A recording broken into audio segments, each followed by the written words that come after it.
Sunnahs of rain. When raining, it's a sunnah to say Allahumma sayyiban nafi'an, which means, O Allah, give us beneficial rain.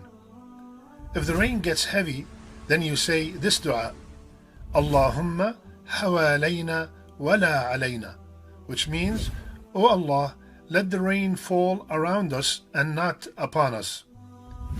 A neglected sunnah during the rain is to expose part of your body to the rain. Raining is one of the times when du'as are accepted, so make a lot of dua.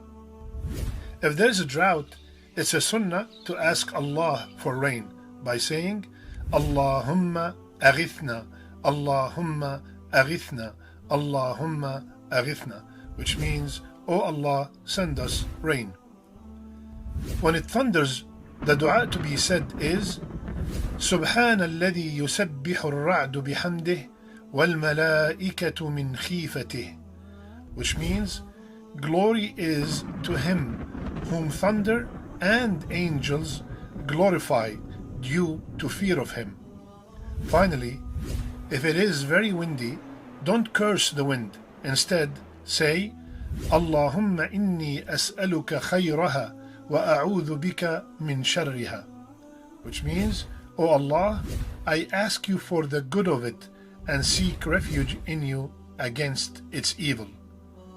Please share to spread the khair.